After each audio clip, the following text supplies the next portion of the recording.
All right, also in Chapter 1, there was a section on developing professional commitments and dispositions. I wanted to talk a little bit about that because how important this is. I want you to know that your life, once you become a teacher, your life is no longer your life. It's kind of like I'm a preacher's daughter. My dad's a Baptist minister, and all of our lives there's been certain things that mom and dad would not let us do because of fear of what other people may think. So that's kind of been, my raising all my life is doing what's right so other people would have confidence in Daddy as well as our family. Well, when you become a teacher, that's kind of the same thing. Let me caution you right now, and I'm sure it's going to come up another time or two before the semester is up. Please, please, please be careful with social media. Be careful what you're posting on your Facebook account. The public is watching.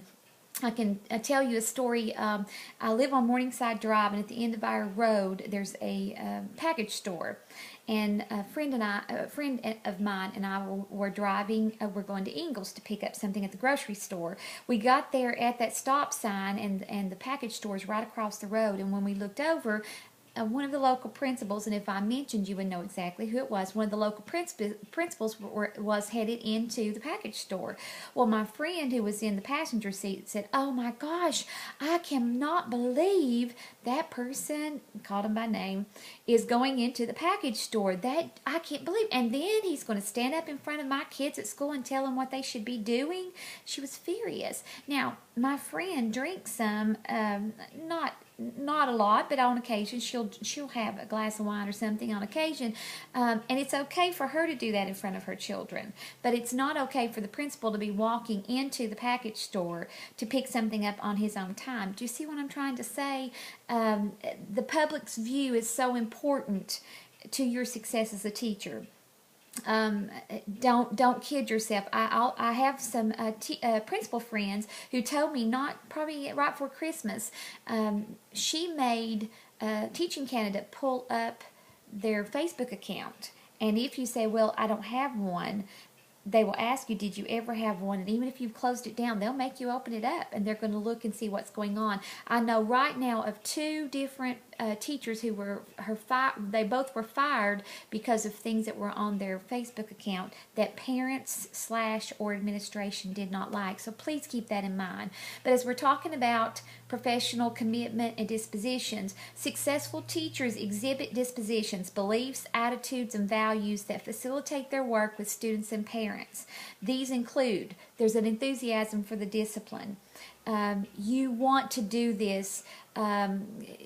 You have a calling. Your heart is in it, and it is obvious when you love your job and when you don't. And I think all of you can tell that already. From the student's point of view, you've seen teachers who you knew exactly whether they wanted to be there or not. All of you have had those experiences.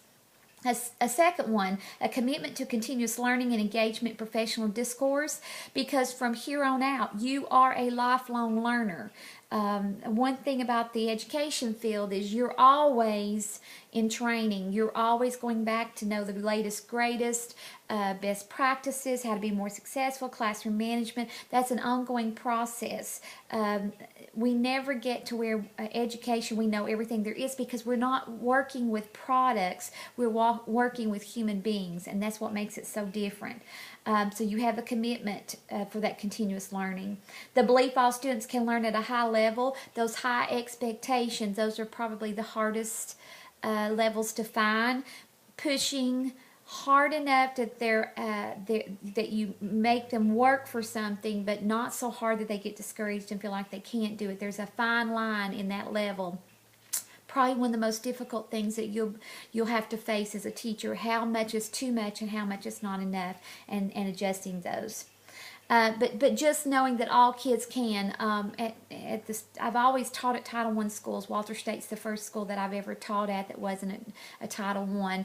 I was a Title I kid, so I have a personal commitment to teaching in those places, because I want those kids to know you can come out, you can make something of yourself regardless of your financial status or whatever. There's ways to open it up. So give everybody, when they walk in your classroom, give everybody the benefit of the doubt. There'll be all kinds of folks come in your room and they'll be telling you all that, oh, don't waste your time, this is not worth this, that's not worth that, oh, they've been nothing but a problem in my class. I always tell my classes every year, and now here at Walter State every semester, all of you are A students, and until you prove otherwise, I know you're an A student. I know you know how to behave. I know you can follow the rules.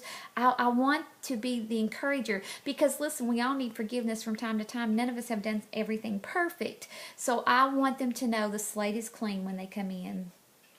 Valuing the many ways people communicate. You're going to have to keep in mind there's so many diverse families.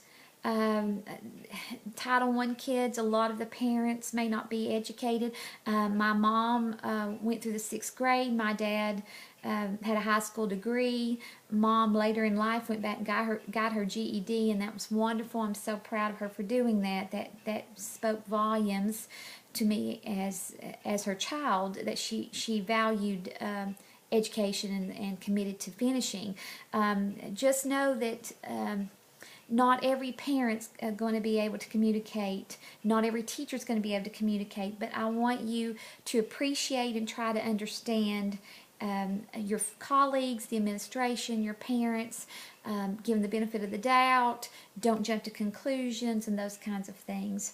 Development of respect and productive relationships with caregivers from diverse homes. Seeking to develop cooperative partnerships in support of the students. I always tell my parents we are a team. I cannot help your child be successful if you're not helping. It takes all of us.